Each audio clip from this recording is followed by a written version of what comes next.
In the earliest memory of the land, long before written chronicles, the hills of Canaan stretched in quiet folds, dotted with olive trees whose roots gripped the earth like careful fingers.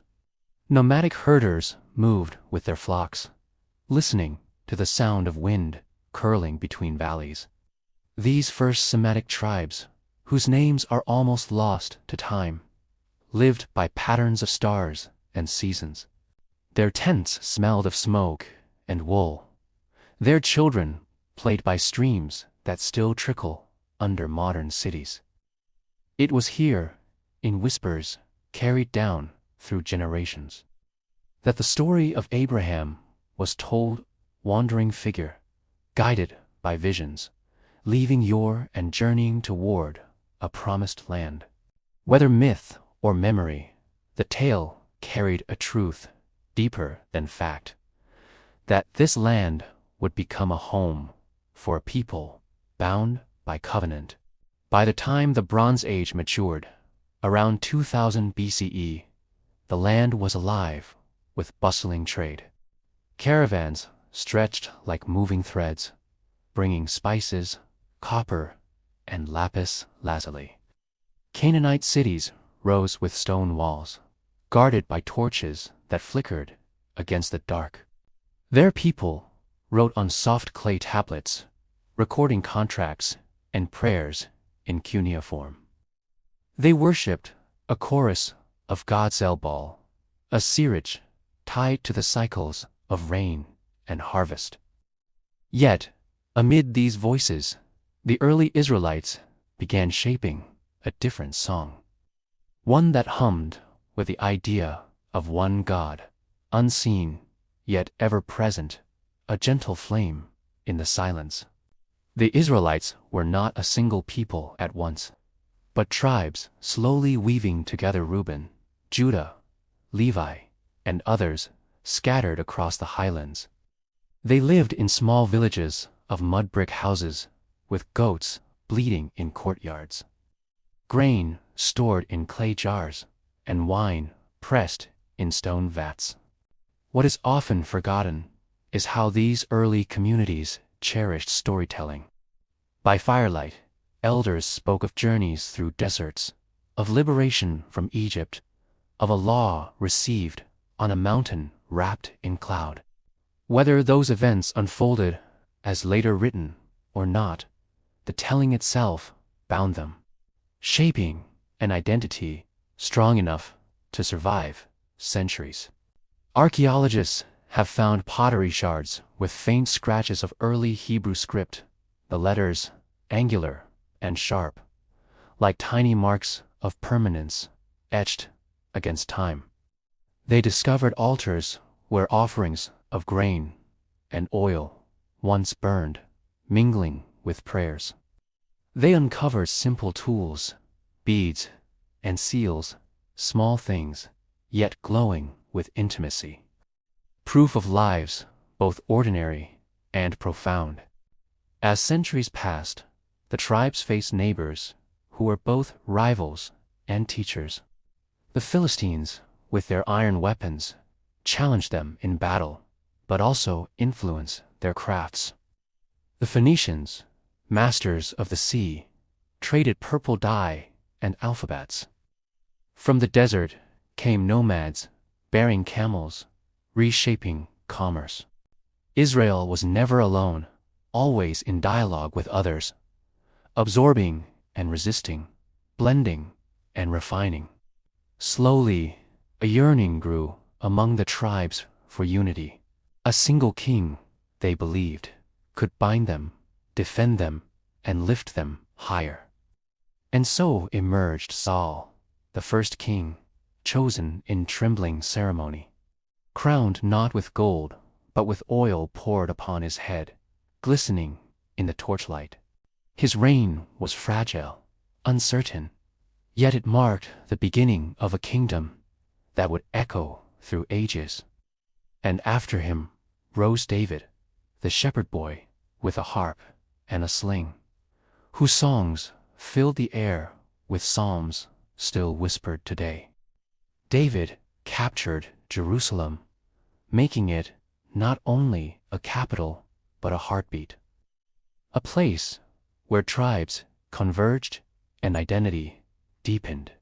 His son Solomon built the first temple, its walls gleaming with cedar and gold, filled with incense curling upward like soft clouds, a house for the divine presence.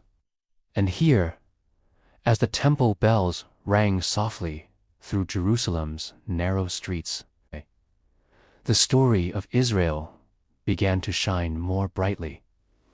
The covenant, now carved not only in memory, but in stone and ritual. Priests sang hymns at dawn. Scribes copied sacred words on parchment. Children learned the stories of creation, flood, and freedom. Yet, beneath the glory lay fragility, for kingdoms rise and fall like tides. The kingdom, under Solomon, shimmered with wealth and wisdom. Yet, even golden walls cannot silence the murmurs of division. After his death, the land split to kingdoms now, north and south, Israel and Judah. Each with its own kings, its own prophets, its own struggles. The air grew tense with rivalries, while beyond their borders, great empires stirred like restless giants. Assyria loomed, Babylon followed, their shadows stretching long across the land. Still, life in the hills continued in rhythm. Farmers rose with dawn, binding sandals, leading donkeys to terraced fields where vines curled and olives ripened. Women drew water from wells, balancing clay jars upon their heads with quiet grace. Children played among fig trees, their laughter rising above the hum of cicadas. In the towns, scribes bent over scrolls, dipping reed pens into ink made of soot and gum, shaping sacred words by candlelight. Priests in white linen tended the temple, trimming lamps, offering incense, singing psalms with voices like flowing water. The people prayed to a God who was unseen but felt in every breath, every harvest, every trial. And yet, warnings filled the air. Prophets, strange figures with blazing eyes, walked barefoot through the streets, crying of justice, of mercy, of dangers to come. Isaiah, Jeremiah, Amos, their voices were like thunder rumbling in dry valleys. They called for compassion for the poor, honesty in trade, humility before God. Many ignored them, many feared them, but their words seeped into memory, into scrolls that would survive when kingdoms did not. The Assyrians swept through first, their armies vast and ironclad, scattering the northern tribes in a storm of conquest. Cities burned, families fled, the land trembled. The southern kingdom, Judah, endured longer, clinging to Jerusalem like a final lamp in the dark. But Babylon came with fury. Nebuchadnezzar's siege engines surrounded the city, battering walls, cutting off food and water. In the year 586 BCE, Jerusalem fell. The temple, Solomon's temple, the house of glory, was torn down, stone by stone, fire licking its cedar beams, treasures carried into exile. Imagine the silence after the smoke rising, the streets empty but for echoes. The people, chained and weary, walked east toward Babylon, leaving behind vineyards and graves, leaving behind songs that would now be sung in foreign lands. By the rivers of Babylon, they wept, remembering Zion. Yet, in their sorrow, something remarkable took root. Far from home, without a temple, they clung to their identity through words, through memory, through sacred writings, gathered and preserved. Families told the old stories again and again, shaping them into scripture, binding them with hope. The exile was not only loss, it was also birth. The very heart of Judaism, the Torah as a written anchor, the Sabbath as a portable sanctuary, blossomed in captivity. Babylon itself was a place of wonders. Towering ziggurats, markets filled with perfumes and spices, scholars mapping stars on clay tablets. Jewish exiles walked those streets, learned new tongues, and yet carried their faith like a lantern against the dark. When the Persian king Cyrus conquered Babylon, a new decree echoed. The exiles could return. And so, slowly, they did. They came back to Jerusalem, finding ruins where a city once stood. Stones blackened by fire, weeds curling through broken gates. Silence haunting the Temple Mount, yet with hands calloused from rebuilding. They raised walls again. They laid foundations for a second temple. The city breathed once more, though smaller, humbler, yet glowing with resilience. It was during this time that new layers of tradition took form. Scribes, known as the Sopharim, carefully copied sacred texts, each letter counted, each scroll checked with reverence. Scholars debated laws, preserving wisdom that would guide generations.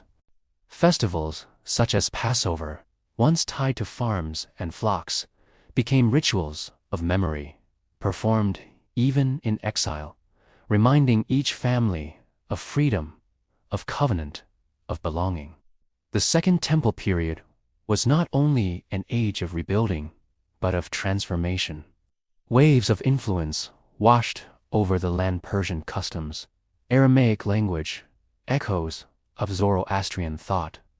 Jerusalem became a mosaic of voices, its narrow streets filled with merchants calling in many tongues. Pilgrims ascended each year for feasts, bringing offerings, songs, and stories. The temple priests carried out sacrifices morning and evening, smoke curling upward like a thread between heaven and earth. Yet outside the courts, new forms of worship began to stir: synagogues, places of gathering where prayers and readings could flourish even far from Jerusalem. In these centuries, a sense of waiting filled the air. Prophets grew fewer, yet writings multiplied. Dreams of restoration, of a Messiah, of peace everlasting wove through the songs of the people. The land, though scarred, pulsed with resilience, ready to face new powers, new storms, and new chapters yet to unfold. Beyond the horizon, armies gathered again, this time from the west. Led by a young conqueror with bright, unblinking eyes, Alexander of Macedon. The Hellenistic age was about to dawn, and with it, the world of Israel would shift once more, caught between empires, but never lost, never silenced. The march of Alexander's armies was swift as lightning, his banners glinting in the desert sun, his soldiers' sandals drumming against the earth like a steady heartbeat. When he entered the land of Israel in the 4th century BCE, he brought more than armies. He carried the world of Greece upon his shoulders. Language, art, philosophy, and theater flowed like rivers from his conquests. And soon, the hills of Judea heard new sounds.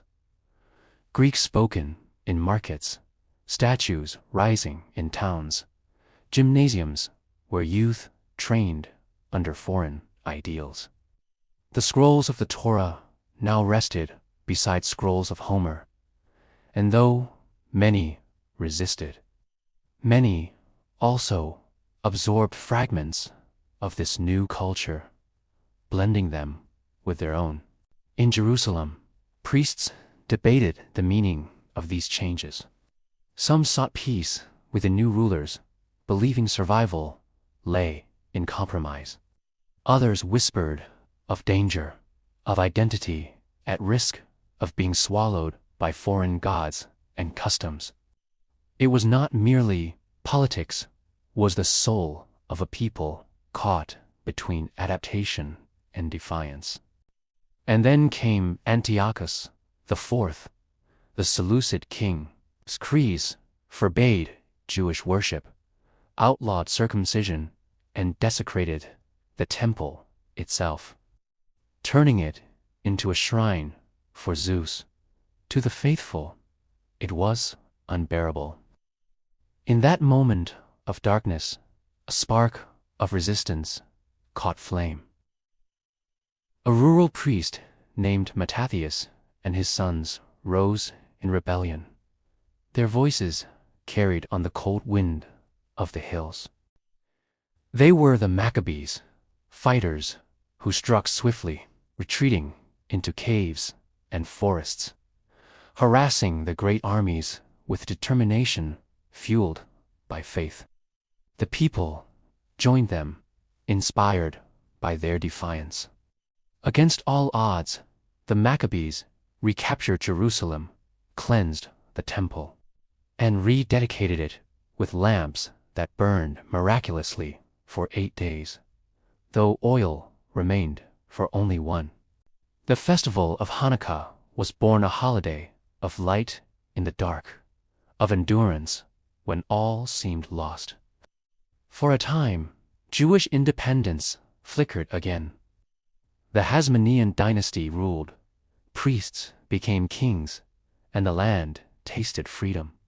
But shadows grew once more. The Roman Republic's soon-to-be empire stretched its iron grip across the Mediterranean. In 63 BCE, Pompey the Great marched into Jerusalem, peering into the Holy of Holies itself, and from that moment, Rome's shadow fell upon Judea. Under Roman rule, life was a mixture of marvels and burdens. Roads paved with stone brought trade and travel. Aqueducts carried fresh water to cities. Markets swelled with olives, figs, glassware, and perfumes. Yet taxes drained the poor. Soldiers patrolled the streets, and governors ruled with suspicion. Herod the Great, Rome's appointed king, reshaped Jerusalem with grand vision. Palaces gleamed with marble. Fortresses towered above the hills, and most of all, the temple was rebuilt, expanded into a vast, majestic sanctuary, one of the wonders of the ancient world. Pilgrims ascended to it from every corner of the land, their voices blending into a sea of prayer. But beneath the grandeur lay unrest. The people longed for freedom, for a king of their own line, for justice unchained. New sects arose, each with visions of purity and deliverance. The Pharisees, with their devotion to law and oral tradition. The Sadducees, priests bound to the temple. The Essenes, ascetics, who withdrew into the desert, copying scrolls in quiet caves by the Dead Sea. The Zealots, fierce and fiery, dreaming of revolt. The land trembled with expectation, as if waiting for a dawn that refuse to come. In the 1st century CE, rebellion ignited again.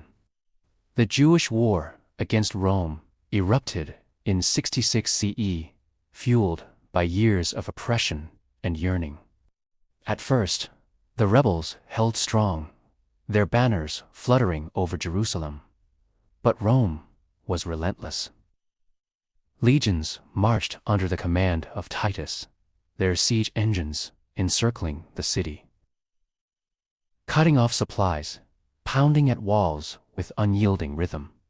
Hunger gnawed, prayers rose, and at last, in 70 CE, the temple fell once more. Burned and broken, its stones toppled, its treasures seized. Only a fragment remained the western wall, a silent witness to glory and grief. The fall of Jerusalem scattered the people again, but not their spirit. Rabbinic Judaism, already forming, became the heart of survival. Without a temple, prayer replaced sacrifice. Rabbis gathered in towns like Yavna, preserving traditions, debating laws, and shaping the Mishnah. The Torah, once read in a single sanctuary, now echoed in homes and synagogues wherever Jewish communities settled. Faith became portable, woven into daily life, unshaken by exile. Yet the story did not end there. Another rebellion flared under Bar Kokhba in 132 CE, a desperate attempt to reclaim independence. For a brief moment, the rebels held Jerusalem, minted their own coins, and dreamed of restoration. But Rome crushed them with merciless force, destroying towns, scattering survivors, and renaming the land Syria, Palestina, in an effort to erase its memory. Jerusalem was barred to Jews, rebuilt as a Roman colony. Still, memory cannot be erased. Songs of Zion continued, whispered in Babylon, sung in Spain, prayed in Yemen, remembered in every corner of the diaspora. And so, the Roman age carved both sorrow and resilience into the story of Israel. The land itself bore layers of footsteps, Greek, Roman, Jewish, Christian, all pressing into its soil, leaving traces that still hum beneath the stones today. And though centuries of exile stretched before them, the people carried their homeland within, a flame that could not be extinguished. After the ashes of rebellion settled and the legions marched away, the Jewish people found themselves scattered, their roots stretching far from the soil of Jerusalem. Yet wherever they wandered, they carried the memory of Israel folded within their prayers. The diaspora began as sorrow, but it unfolded into survival, into resilience, into the weaving of a people across continents who never let go of the rhythm of their heritage. In Babylon, far to the east, Jewish life blossomed anew. Communities gathered around teachers who studied Torah by lamplight, their discussions winding deep into the night.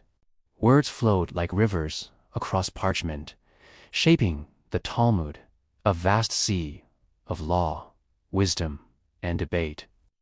This text, born in exile, would become a sanctuary no empire could topple, a temple of words and ideas where every question found a place and every generation could step inside.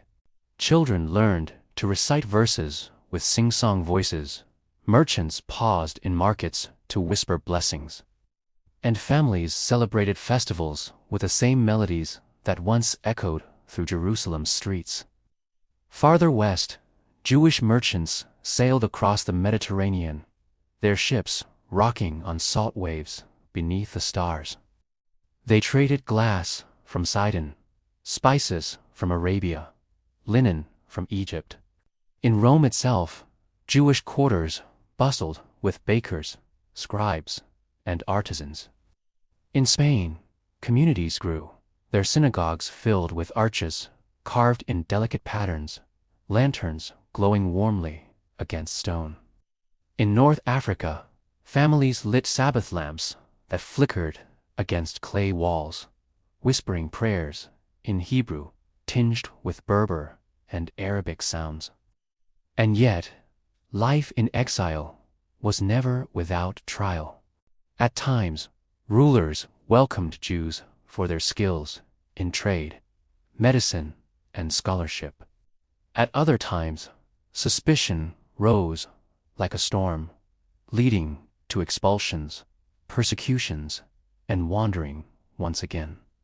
But through each trial, the people endured, adapting with quiet strength.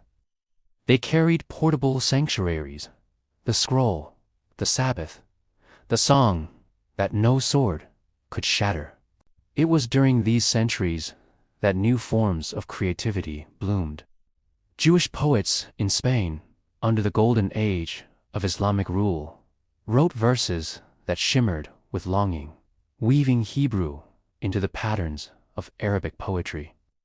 They praised wisdom, wine, and love, but also sang of Zion, of yearning for return. Philosophers like Maimonides, writing in the 12th century in and later in Cairo, blended faith with reason, scripture with Aristotle, creating works that guided not only Jews but thinkers of all faiths. Doctors, merchants, translators, lands, carrying knowledge across languages and lands. Mysticism, too, deepened. In the hills of Galilee, centuries later, in the town of Seft, scholars of the Kabbalah gathered by candlelight, whispering secrets of the divine, meditating on hidden layers of creation. They spoke of the Sephiro, the vessels of divine light, of sparks scattered through the world, waiting to be gathered. Their teachings gave comfort to exiles, offering a vision that every act of kindness, every prayer, could heal the world a little more. In medieval Europe, life swung between tolerance and terror. In places like Poland and Lithuania, communities grew strong, building schools and printing presses that spread sacred texts. In other times, harsh decrees forced Jews into ghettos, where narrow streets echoed with the sound of children playing and women singing lullabies, even amid hardship. In Germany, wandering minstrels told stories of Jewish travelers who outwitted kings with clever words, tales that blended humor with survival. Through all of this, one thread never broke: the dream of Zion. In every synagogue, prayers ended with the same yearning. Next year, in Jerusalem, on the Passover night, as matzah was eaten and stories of Egypt retold, families added the memory of their own exile, linking themselves to generations past. Weddings were celebrated beneath canopies where glass cups were broken. A reminder that even in joy, the temple was still in ruins. Memory became ritual, and ritual became the lifeline that carried the people across 1,000 years. Even in exile, the land of Israel was never empty. Jewish families remained in towns like Tiberias, Safed, and Jerusalem itself, though often small in number. Pilgrims made their way there when they could, kissing the stones of the Western Wall, leaving notes folded between its cracks.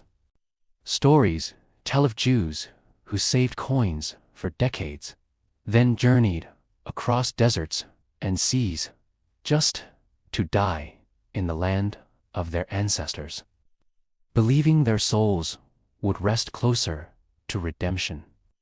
The diaspora was not a forgetting, but a long remembering. Like seeds scattered by wind, the Jewish people rooted themselves wherever they landed, sometimes blooming in golden ages of culture, sometimes struggling through winters of persecution, and always their gaze turned east toward a land of hills and olive trees, a land of covenant, a land that seemed to wait patiently, quietly, for their return. As centuries rolled on, empires shifted: the Byzantines, the Caliphs, the Crusaders. The Ottomans saw stamping their mark on Jerusalem's stones. Yet Jewish life endured beneath and between these layers, like a melody that never ceased, even if instruments changed. The story of Israel during the diaspora was not silence. It was a quiet hum, steady and unbroken, ready to rise again when history opened its doors. The Middle Ages cast their long shadows across the world, yet within those centuries, Jerusalem remained a jewel, contested and cherished, passed from empire to empire. Byzantine rulers guarded it with Christian devotion. Later, the armies of Islam swept in, carrying banners of crescent and calligraphy, their prayers echoing from minarets alongside the ancient stones. And through it all, the Jewish presence, small, fragile, yet unbroken, clung to the land.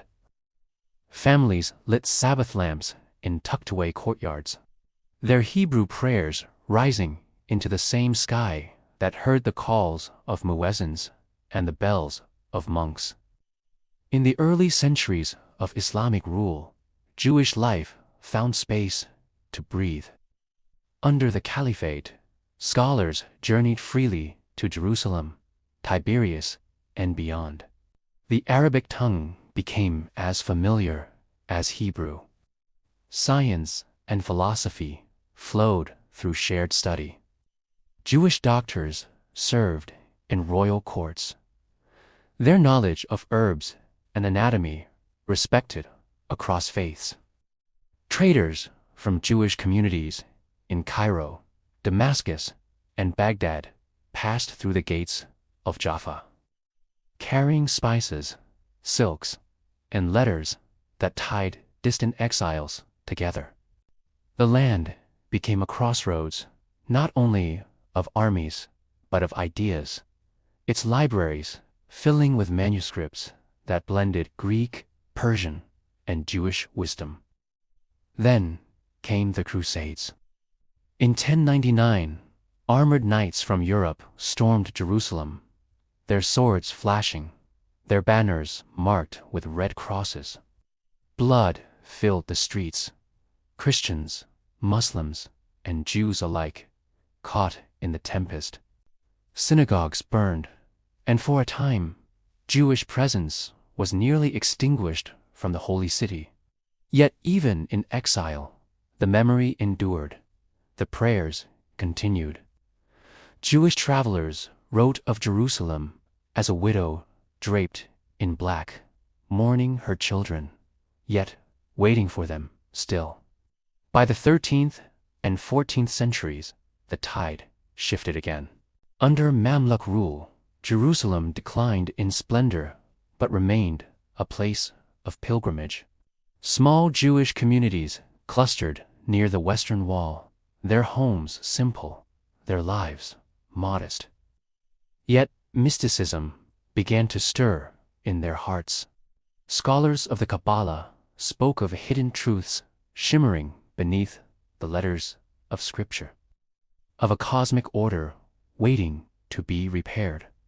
Safed, a quiet town in the Galilee, became a beacon of this mystical flowering in the 16th century.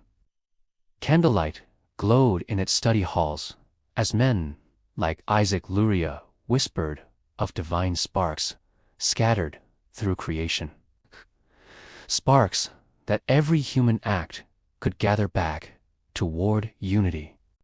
The melody of Lajadoti, welcoming the Sabbath bride, was born here. Sung with gentle longing as the sun set over Galilee's hills. The Ottoman Empire, rising in majesty, captured Jerusalem in 1517, and with their rule came a new rhythm. Sultan Suleiman the Magnificent rebuilt the city's walls. The same walls that still encircle Jerusalem today, their stones glowing golden in twilight. Within those walls, Jewish life slowly grew. Families from Spain, expelled during the Inquisition, arrived with their Ladino songs and Sephardic traditions. Jews from North Africa, Italy, and the Middle East joined them, weaving a patchwork of dialects, melodies, and customs. The streets of Jerusalem echoed with many tongues, Hebrew prayers, Arabic trade calls, Turkish commands, and the soft Spanish of exiles dreaming of Zion. Life under Ottoman rule was a mixture of hardship and opportunity. Jews were classified as a protected but subordinate people, required to pay special taxes, sometimes mocked or restricted, yet allowed to live, to pray, to trade. In Jerusalem, narrow lanes filled with synagogues, some carved deep into stone basements, hidden yet resonant with song. Ensafed printing presses spread sacred texts, and markets bustled with wool merchants, for the town had become a center of weaving. Scholars there created new codes of law, distilling centuries of tradition into accessible guides, ensuring that even the simplest farmer in Poland or Yemen could live by the same rhythms as a sage in Galilee. Daily life in the land was humble yet textured. Children studied in small schools, reciting verses of Torah with sing-song voices, while their teachers tapped gently on tables to keep rhythm. Farmers bent over terraces carved into rocky hillsides, coaxing vines and olives from stubborn soil. Pilgrims arrived from distant lands, kissing the ground, weeping at the sight of the Mount of Olives, leaving behind letters folded with trembling hands at the western wall. Some died there, believing it a blessing to end their days within sight of Zion. One curious detail, often overlooked, is how travelogues from Christian and Muslim visitors alike always noted the Jewish presence, however small. They wrote of humble houses clustered by the wall, of Jews who greeted them with hospitality despite poverty. Some described Sabbath evenings when the narrow lanes glowed with lamplight, voices singing ancient melodies as bread and wine blessed the table. Even when empires sought to erase or diminish them, the continuity of Jewish life in the land remained visible, like a faint but steady thread woven through the city's fabric. By the 18th and 19th centuries, more pilgrims arrived, not only individuals but groups returning to settle. Hasidic Jews from Eastern Europe, filled with fervor, joined Sephardic families in Jerusalem. Yemenite Jews, with their distinctive songs and foods, walked barefoot across deserts to reach the land promised in their prayers. The Ottoman officials taxed them, restricted their building, yet could not quench their devotion. Slowly, quietly, the population grew. The medieval Ottoman centuries were not an age of kings or armies for Israel's story, but an age of survival and spirit. It was an age of whispered mysticism, of humble endurance, of prayers carried like seeds across winds. The temple was gone, the throne of David no more. Yet the people lived by memory, by study, by song. And as centuries passed, the dream of return grew clearer, shimmering just beyond reach, waiting for the dawn of a new age. The Ottoman Empire still held Jerusalem, its officials taxing and regulating, but the rhythms of the world were shifting. Steamships cut across seas, railways began to hum, and the idea of national rebirth swept across Europe. For Jews, scattered across continents, the dream of Zion, the ancient homeland, suddenly felt not only like a prayer, but like a possibility. Small groups of pilgrims and pioneers came first, their sandals dusted with the soil of long journeys. Some were Sephardic Jews from North Africa and the Middle East, speaking Ladino or Arabic alongside Hebrew prayers. Others were Ashkenazi Jews from Eastern Europe, weary of pogroms and persecution. Carrying Yiddish lullabies and bundles of books, they arrived in Jerusalem, in Safed, in Hebron, and in Tiberias, the four holy cities, settling among narrow alleys and stone courtyards.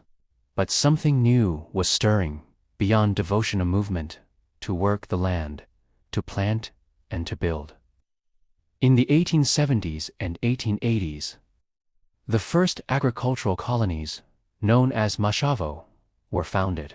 Places like Pita, Tikva, Rishon, Lezion, and Zikron Yaakov grew from rocky fields and marshes, cleared by hands blistered from labor. Malaria swarmed in the lowlands. Tools broke against stubborn soil. Yet, slowly, vineyards blossomed. Orchards stretched green, and wheat bowed golden in the sun. The revival was not only of land, but of language. Hebrew, long preserved as sacred speech for prayer and scripture, was reborn on the tongue as a language of daily life. Eliezer ben Yehuda, often called the father of modern Hebrew, walked through Jerusalem's streets, insisting that his family speak nothing else, coining new words for modern objects, breathing life into an ancient tongue. Imagine the sound of children laughing in Hebrew for the first time in centuries. Their games in courtyards carrying a language once thought only for synagogues into the air of ordinary days. These early Zionists, many of them young idealists from Russia and Poland, dreamed of not just survival, but renewal.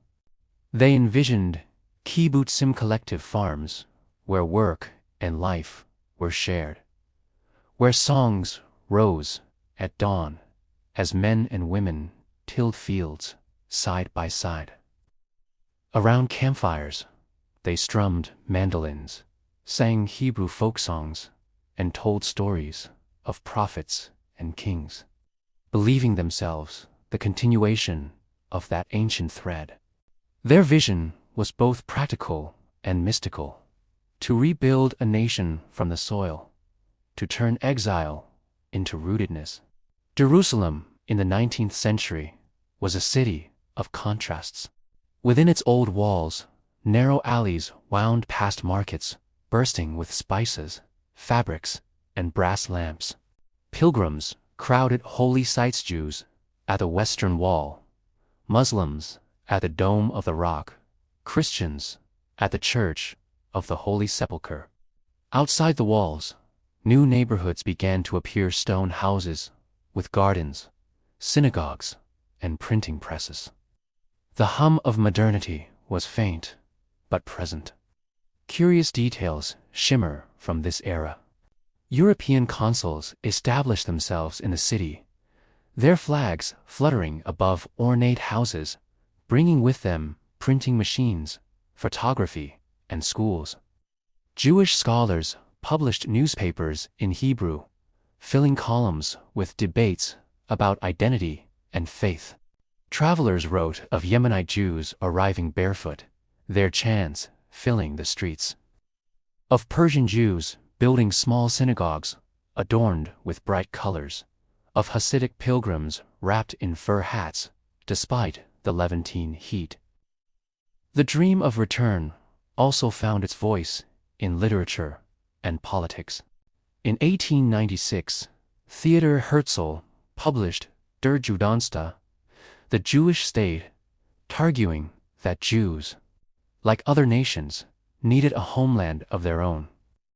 His vision sparked the first Zionist Congress in 1897 in Basel, Switzerland, where delegates from across Europe gathered beneath chandeliers, raising their hands to declare a new movement. Herzl wrote in his diary that evening that he had founded the Jewish state in spirit and that the world would see it within 50 years. His prediction, though bold, proved astonishingly close. Yet, the land was not empty nor silent. Arab villages and towns dotted the hills and plains, their inhabitants farming, herding, and trading. Their lives interwoven with the land for centuries. The arrival of new Jewish settlers was welcomed by some, resented by others. Tensions began to stir, small at first, like faint ripples on water, but destined to grow into storms. Still, in those early days, cooperation was not uncommon. Arabs and Jews working side by side in fields, teaching each other methods of cultivation, sharing wells and tools. The 19th century was thus a time of beginnings. The exile's dream began to take root in soil and stone, in language and labor. The sound of Hebrew words in the mouths of children, the sight of vineyards flourishing where swamps once lay. The hum of presses printing newspapers in Jerusalem's alleys.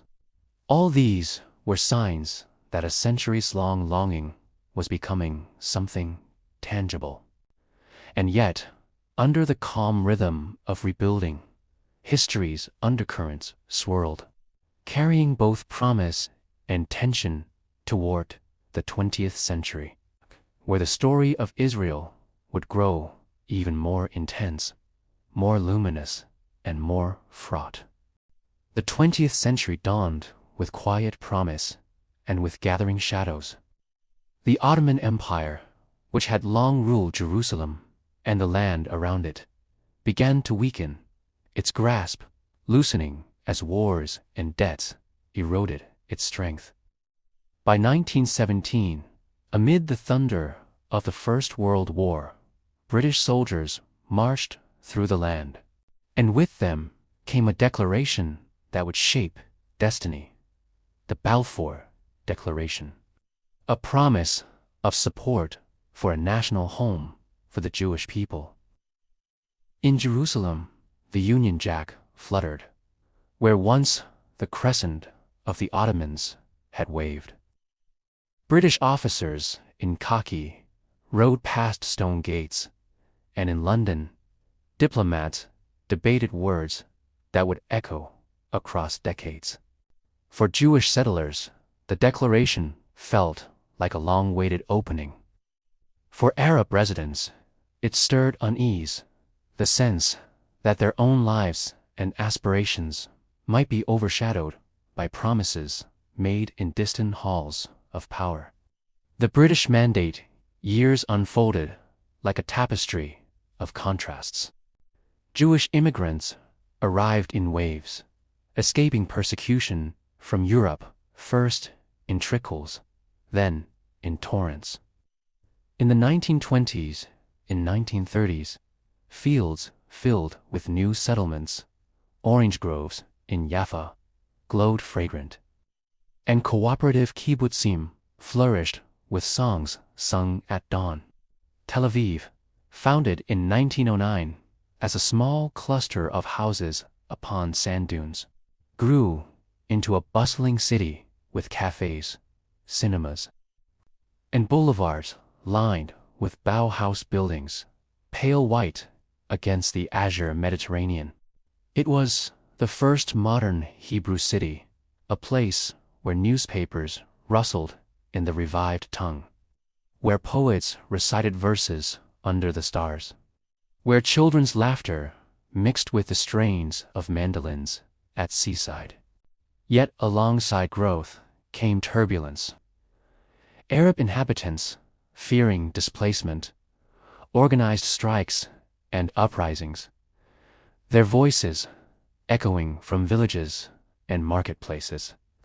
The 1929 riots, fierce and tragic, left deep scars on both Jewish and Arab communities, especially in Hebron and Saft, where ancient Jewish quarters were destroyed. The British, caught between promises, tried to manage unrest with commissions, papers, and restrictions. Their soldiers patrolling narrow alleys with rifles gleaming beneath lamplight. Still, despite unrest, the Jewish community, known as the Yishuv, built institutions that would one day form the backbone of a state. Schools teaching in Hebrew, hospitals with modern medicine, labor unions organizing workers, militias training quietly in fields at night. Curious details of these days reveal the texture of life. Young pioneers drained malarial swamps with little more than shovels and willpower. Engineers built aqueducts to carry water across parched hills. Artists painted sunlit fields, reimagining biblical landscapes with bold colors. Then, the darkest storm of all descended.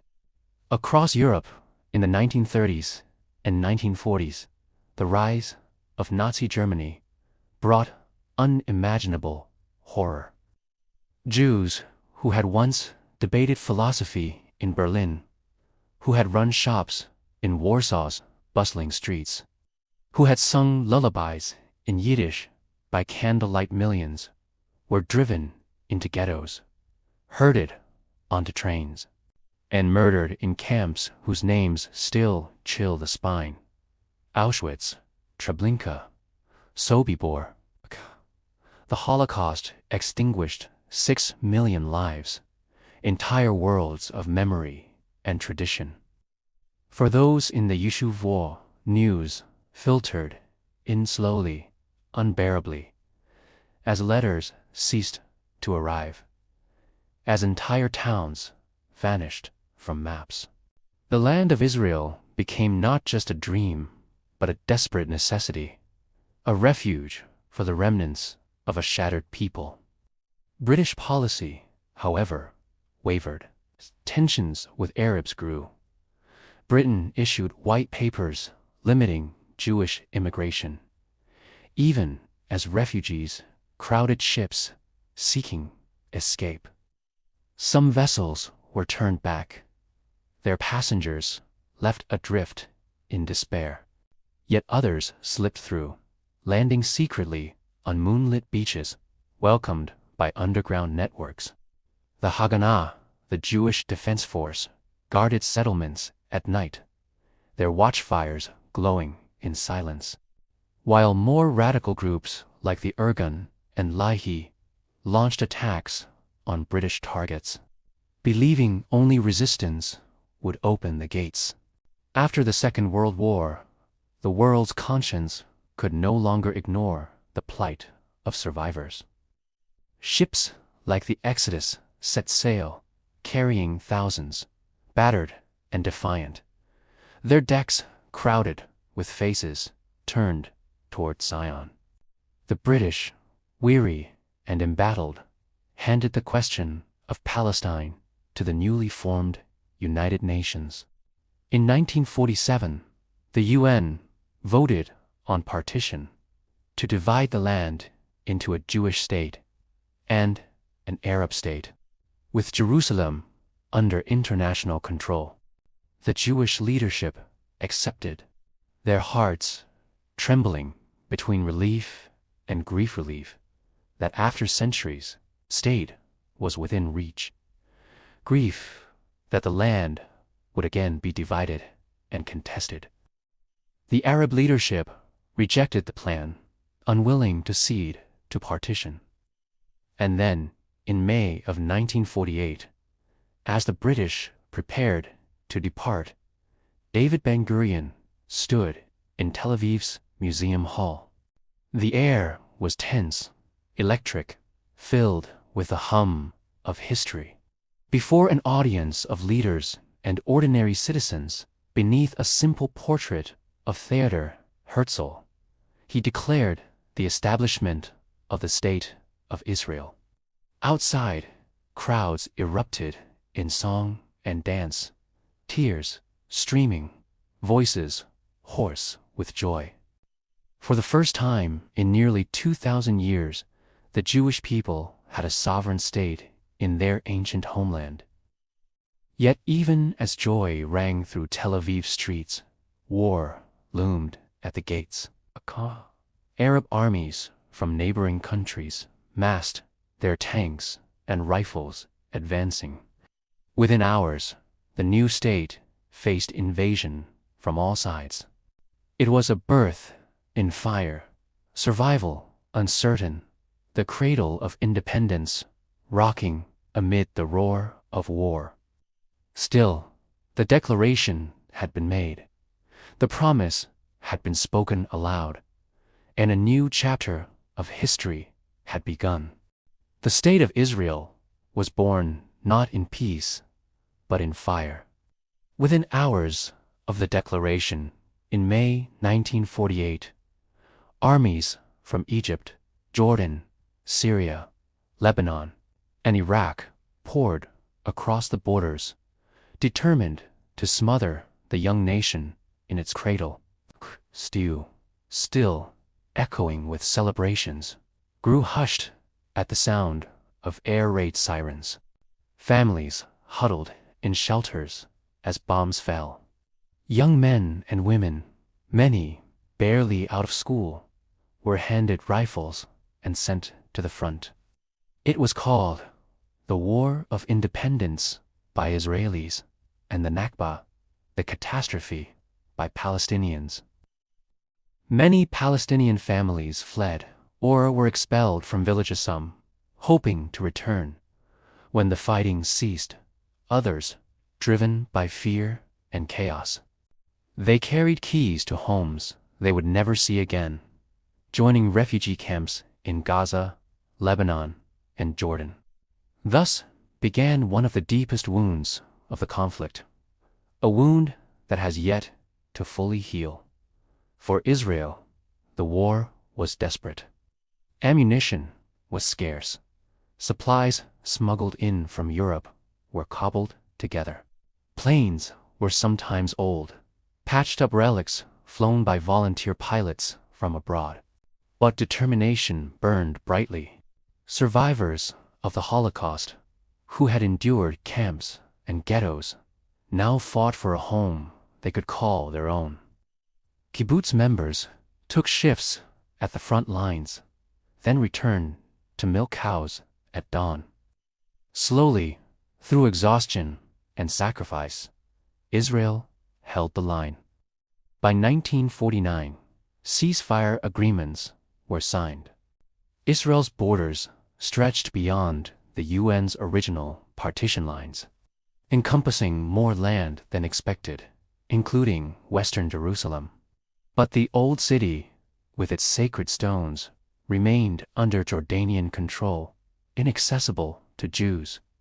For Palestinians, hundreds of thousands remained displaced, scattered, their lives upturned, their identity rooted now in memory and exile. In the midst of grief and survival, Israel began to build. The 1950s were years of urgency, of creation out of scarcity. A flood of immigrants arrived, Holocaust survivors from Europe, Jews from Arab lands fleeing rising hostility in countries like Iraq, Yemen, and Morocco, and later from Iran and North Africa. Ships unloaded thousands each month at Haifa's port, their passengers weary but hopeful. Camps of tents and wooden huts, called mabaret, dotted the landscape, temporary shelters for families who would one day move into towns and neighborhoods. The challenges were immense. Resources were thin, rationing was common, and new arrivals often faced culture clashes. European Jews and Middle Eastern Jews brought different traditions, cuisines, languages. Yet slowly, a new society was woven. Hebrew, revived as a spoken tongue, became the unifying voice. Children learned it in schools, singing songs about pioneers and harvests. Street signs bore biblical names, binding ancient memory to new beginnings. Tel Aviv thrived, buzzing with theaters, newspapers, and the hum of traffic. Jerusalem, though divided, became the heart of government, its ministries tucked into modest stone buildings. Kibbutzim and moshavim spread across the land, blending communal labor with dreams of equality. Farmers coaxed crops from rocky soil, while engineers built roads, power stations, and pipelines. In 1956, another storm rose. Tensions with Egypt under President Nasser escalated after he nationalized the Suez Canal and closed the Straits of Tiran to Israeli shipping. Israel, alongside Britain and France, launched a military campaign in Sinai. Though militarily successful, international pressure, especially from the United States and the Soviet Union, forced Israel to withdraw. The war revealed both Israel's vulnerability and its growing military prowess. Meanwhile, life at home was both ordinary and extraordinary. Radio stations played new Hebrew songs, blending Middle Eastern melodies with European influences. Poets like Yehuda Amichai wrote verses about love and war, about Jerusalem's stones and Tel Aviv's beaches. Families gathered on Friday nights, lighting Shabbat candles, sharing meals of bread, olives, and wine. Children played soccer in alleys, their laughter mingling with the sound of construction. The 1960s brought both hope and dread. Israel captured global attention in 1961 with the trial of Adolf Eichmann, one of the architects of the Holocaust. In a Jerusalem courtroom, survivors told their stories, their voices quivering yet resolute. The trial broadcast their testimony worldwide, giving voice to the silenced millions.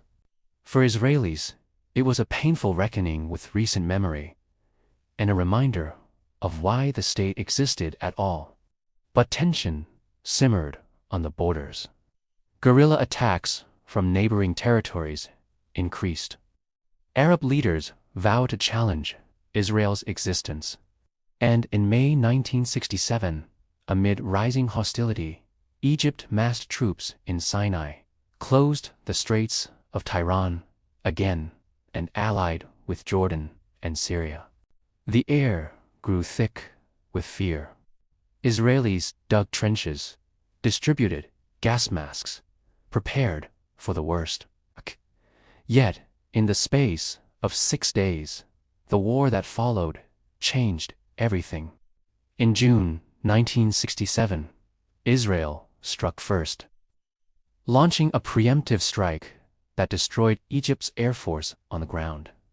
In 6 days of swift fighting, Israel captured the Sinai Peninsula, the Golan Heights, the West Bank, and most dramatically East Jerusalem, including the Old City. Soldiers wept as they touched the Western Wall, their tears falling on ancient stones unseen by Jewish eyes for 19 years. Shofars were blown, psalms were sung. The city, once divided, was reunited under Israeli control. The 6-day war was a triumph, reshaping borders and igniting pride. But it also deepened the conflict. The capture of the West Bank and Gaza brought a large Palestinian population under Israeli rule, raising urgent questions about land, identity, and future sovereignty. The euphoria of victory mingled with the heavy weight of responsibility. By the late 1960s, Israel was a paradox, young yet ancient, triumphant yet vulnerable, filled with life yet shadowed by conflict. Streets pulsed with music and dance, with the voices of immigrants speaking many tongues, with children running barefoot in orchards. Yet soldiers still stood guard at borders, and families still feared the next war. Still, amid uncertainty, one thing was certain: the state that had been declared in 1948 was no longer fragile or temporary. It was rooted now, deeply, stubbornly, like an olive tree twisting through stone. The dawn of the 1970s in Israel was bright with triumph after the 6-day war. But beneath the pride ran a quiet unease. Victory had expanded the land, yet also expanded the questions. What would become of the territories Sinai, Gaza, the West Bank, the Golan? Could they be traded for peace, or were they part of the dream of ancient Israel restored? These debates hummed through parliament, across dinner tables, through poems and prayers. For ordinary families, life pressed forward. Cities grew, universities expanded, and music flourished.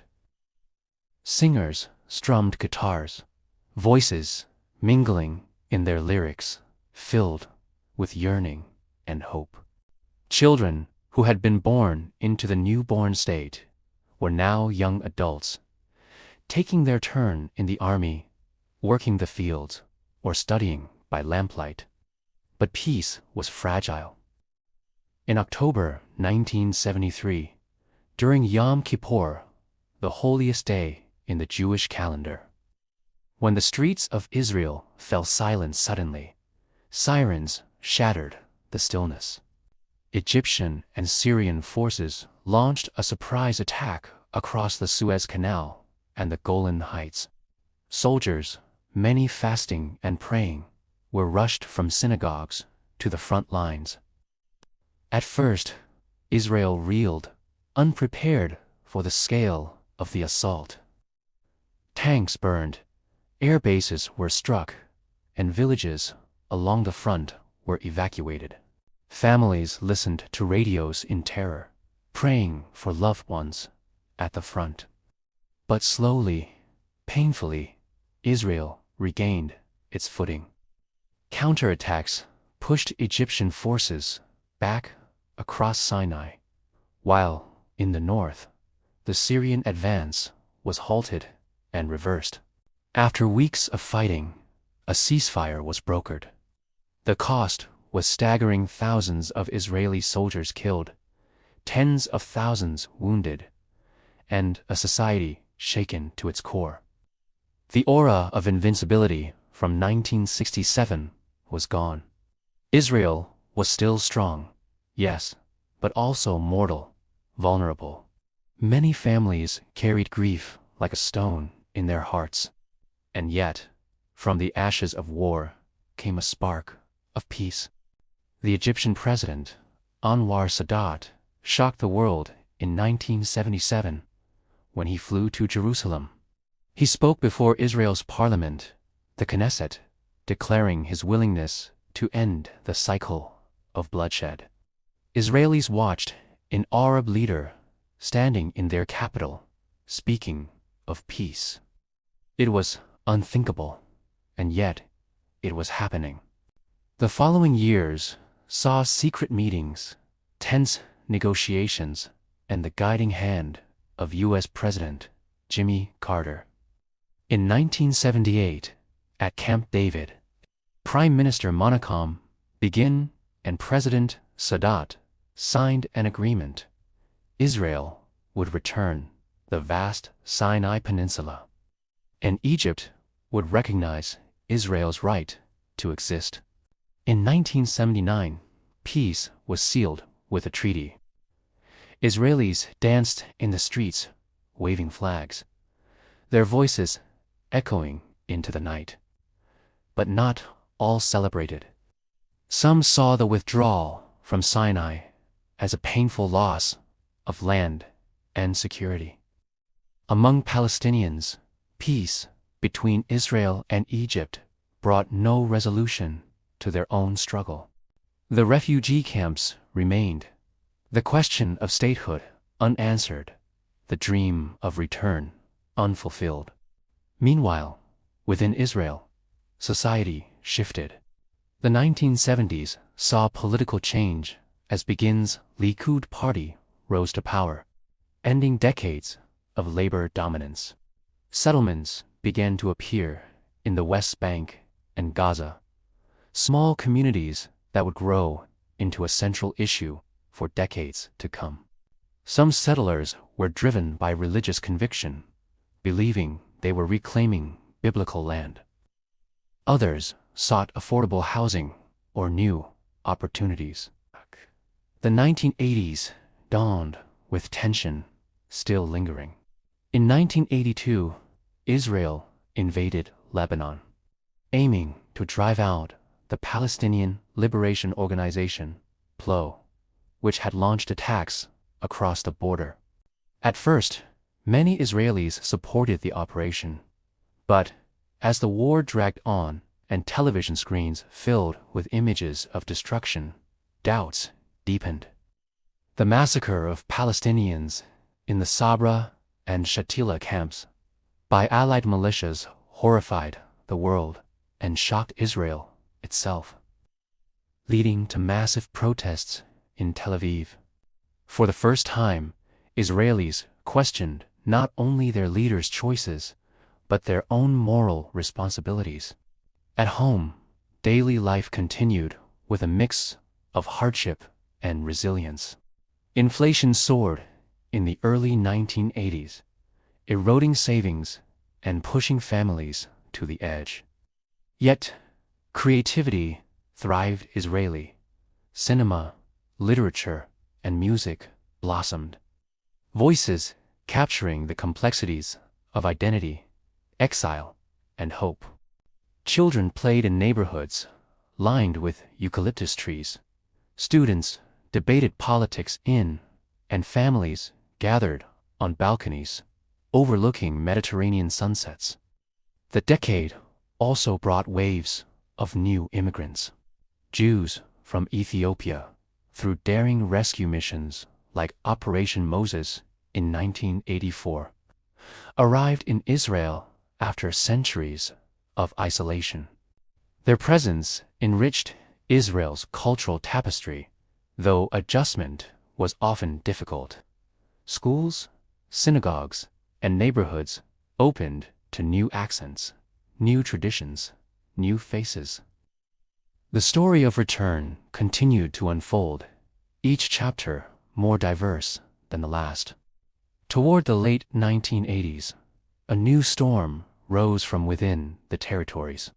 In 1987, the First Intifada erupted on uprising of Palestinians in Gaza and the West Bank, marked by protests, strikes, and clashes with Israeli forces.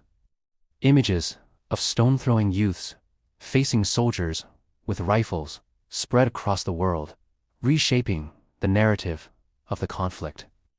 For Israelis, it was a moment of reckoning. The occupation of territories captured in 1967 could no longer be seen as temporary. For Palestinians, it was a cry for dignity, freedom, and recognition. And so, as the 1980s ended, Israel found itself again at a crossroads, celebrated for peace with Egypt, scarred by war in Lebanon, challenged by internal debates over settlements, identity, and morality. The nation was no longer a fragile sapling, but a sturdy, complex tree, its roots deep, its branches tangled, reaching toward a sky of both sunlight and storm. Through it all, one thing endured: the rhythm of daily life. The sound of schoolchildren reciting lessons, the hum of prayers rising from synagogues, the fragrance of falafel frying at corner stands, the sea breeze sweeping across Tel Aviv's beaches. Ordinary joys persisted even as history pressed forward with relentless weight. The 1990s arrived like the dawn after a storm, carrying whispers of hope. After decades of wars, uprisings, and grief, the world longed for peace in the Middle East. The Cold War had ended. New alliances were forming, and there was a sense, fragile, shimmering, that perhaps the time had come to bridge divides that once seemed eternal. In Israel, daily life thrummed with energy. Tel Aviv's boulevards filled with laughter and music. Children chased footballs on dusty playgrounds, while in Jerusalem, scholars debated scripture and history in echoing study halls. But beneath this normalcy lay the deep tension of the First Intifada, still burning across the West Bank and Gaza. Israelis and Palestinians alike yearned for an end to endless struggle. And so, in secret rooms, far from cameras, Israeli and Palestinian negotiators began to meet. In the quiet halls of Oslo, Norway, men sat across tables, voices low but firm, sketching possibilities that had once been dismissed as impossible. Could Palestinians be granted self-rule? Could Israel live side by side with a Palestinian state? Could the cycle of fear finally give way to trust? In 1993, the world held its breath as Prime Minister Yitzhak Rabin and Palestinian leader Yasser Arafat shook hands on the White House lawn, guided by President Bill Clinton. Cameras flashed, crowds cheered, and across Israel, television screens glowed with images that felt like a miracle. The Oslo Accords promised Palestinian self-governance in parts of Gaza and the West Bank, and a path toward a final peace agreement. For many Israelis, the moment shimmered with joy. Songs of peace filled the air. Doves were released at rallies, and hope blossomed like almond trees in spring. But others were wearisome, feared the accords endangered Israel's security, while others on the Palestinian side felt the deal did not go far enough. Still, the dream lingered. Two peoples, two nations, side by side. In 1994, another breakthrough came. Israel and Jordan signed a peace treaty, ending decades of hostility. Once more, borders that had been battlefields now saw diplomats shaking hands, tourists crossing bridges, and farmers exchanging water rights. The idea of a new Middle East began to take shape, fragile but real. Yet history is rarely a straight path. In November 1995, tragedy struck. Prime Minister Rabin, the general turned peacemaker, was assassinated by a Jewish extremist who opposed the peace process. The night had been filled with music and candles, as tens of thousands gathered in Tel Aviv to sing for peace. And then, suddenly, gunshots. The shock was like a wound in the soul of the nation. Israelis wept openly in the streets, mourning not only a leader, but a dream. The flame of peace flickered, dimmed, though it was not extinguished. As the 1990s continued, waves of immigrants arrived, this time from the collapsing Soviet Union. Hundreds of thousands of Russian-speaking Jews made their way to Israel, bringing with them science, art, music, and literature. Cities like Ashdod and Haifa swelled with new voices, new flavors, new traditions. Israel grew more diverse, more complex, weaving yet another thread into its already rich tapestry. At the same time, the high-tech revolution began to bloom. In offices scattered across Tel Aviv and Herzliya, young programmers typed late into the night, fueled by coffee and dreams. Startups emerged, some failing, others soaring, giving Israel the nickname the Startup Nation. This transformation would reshape the country, linking it to the digital future of the world. But shadows returned. In the late 1990s and early 2000s, violence flared again. Suicide bombings struck buses and markets, shattering lives and spreading fear. Israelis avoided crowded places, glanced nervously at bags left unattended, and mourned victims in funerals that seemed to never end. On the Palestinian side, anger and despair deepened, fueled by stalled negotiations, checkpoints, and the expansion of settlements. In September 2000, a new wave of conflict erupted, the Second Intifada.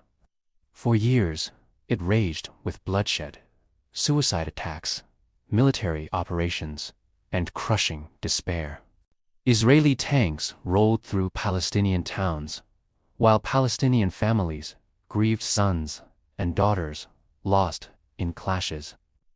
Walls of concrete and wire began to rise, separating communities, cutting through villages, carving a landscape of division. The early 2000s were years of sorrow, yet also resilience. Even as bombs exploded, Israelis gathered for weddings, children played in schoolyards, and the Mediterranean waves rolled calmly against Tel Aviv's beaches. Life persisted, stubborn and beautiful, even in the shadow of terror. One moment of profound change came in 2005, when Israel withdrew from Gaza, dismantling settlements and pulling out its military presence. For some Israelis, it was a painful concession. For others, a necessary step toward peace. For Palestinians, it was both a victory and a prelude to new struggles. As the region soon came under the control of Hamas. By the end of the first decade of the 21st century, Israel was a nation of contrasts. It was a high-tech powerhouse, exporting software and innovation across the globe.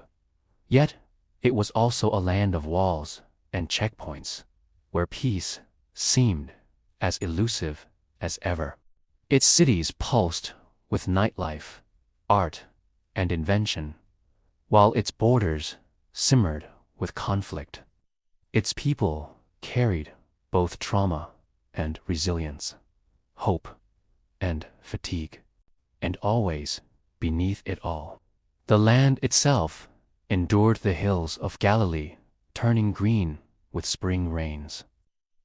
The desert blooming after rare showers, the ancient stones of Jerusalem gleaming golden at sunset. Generations had passed, wars had been fought, peace had been signed and shattered. But the land remained, whispering its stories, holding its memories. The dawn of the 2010s brought Israel into a new age. The world was changing. Revolutions swept across the Arab world. Technology transformed daily life, and the dreams of peace flickered uncertainly in the desert winds. In Israel, the high-tech miracle blossomed fully. Startups grew into giants. Apps designed in Tel Aviv appeared on phones around the world. Farmers used satellites and drip irrigation to grow crops in once barren soil. Medical discoveries, cybersecurity systems, and clean energy projects all carried the label "Made in Israel." The small nation, barely the size of New Jersey, became known as a laboratory of innovation, earning its name, the Startup Nation. Life in Israel's cities pulsed with energy. Tel Aviv's beaches sparkled with music, laughter, and dance. Kifa's harbor bustled with ships and cranes, while Jerusalem remained timeless, its winding streets carrying both ancient prayers and modern debates.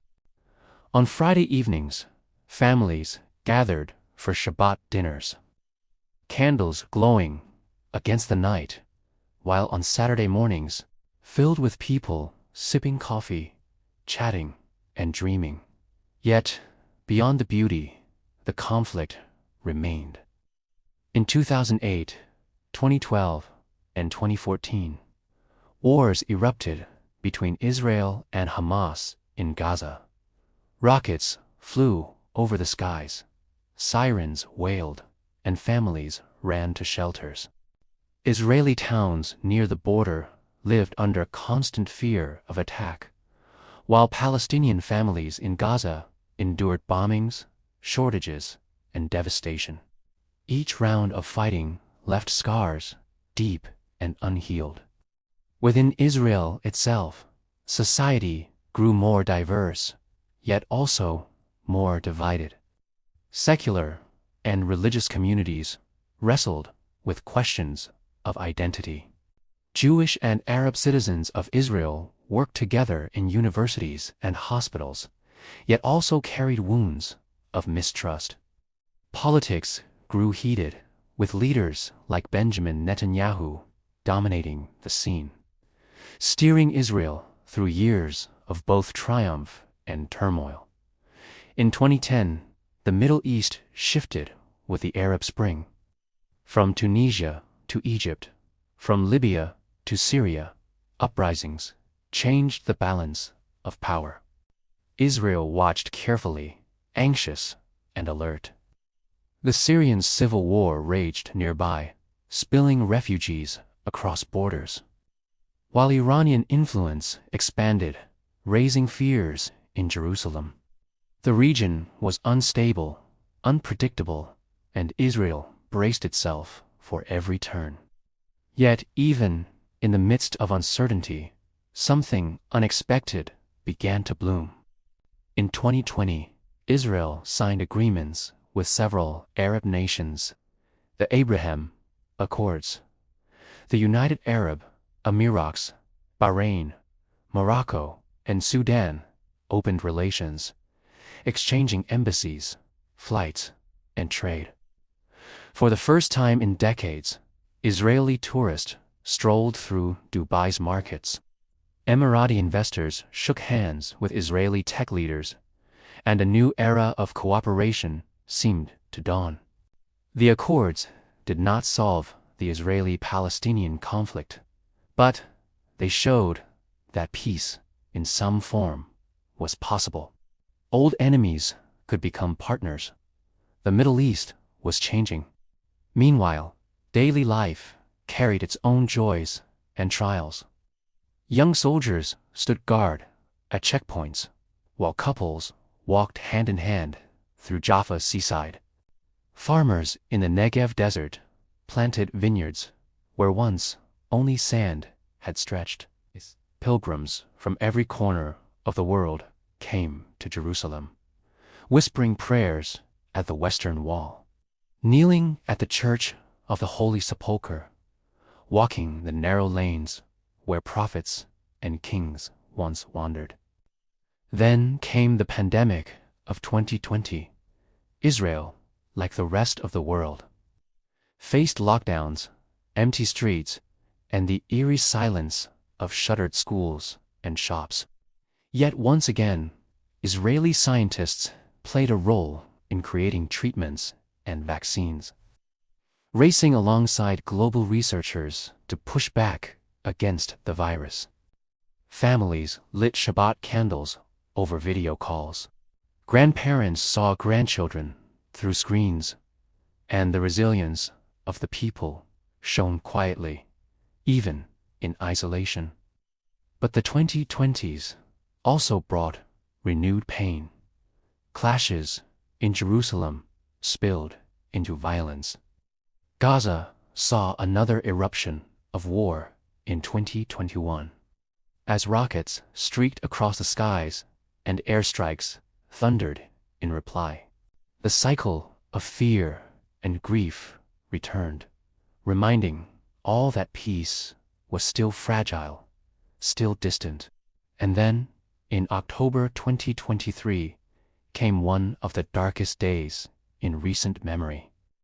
Militants from Gaza launched a surprise attack, striking Israeli towns and villages, killing civilians, and taking hostages.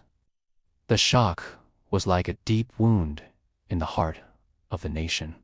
Israel responded with force, unleashing a war that devastated Gaza, drawing international attention and reopening old questions of security, justice, and humanity. Even now, in the mid-2020s, Israel lives in tension between dreams and dangers. It is a place where young entrepreneurs design technologies that shape the future, while soldiers patrol tense borders. A place where children laugh in parks by the Mediterranean, while families mourn loved ones lost to conflict. A place of paradox, resilient, thriving, wounded, hopeful, fearful, alive. And still, the land endures. The Sea of Galilee glitters beneath the sun. The Dead Sea, ancient and salty, reflects the desert mountains in perfect stillness. Olive groves sway in the wind, and wildflowers bloom after the spring rains. Pilgrims walk dusty paths that prophets once knew, while modern highways hum with cars rushing into tomorrow. Israel's story is not finished. It continues day by day in every heartbeat of its people. A story of survival and innovation, of exile and return, of sorrow and hope. A story as old as Abraham, as enduring as Jerusalem's stones, and as restless as the waves of the Mediterranean. And as you drift to sleep, imagine those waves lapping softly on the shore.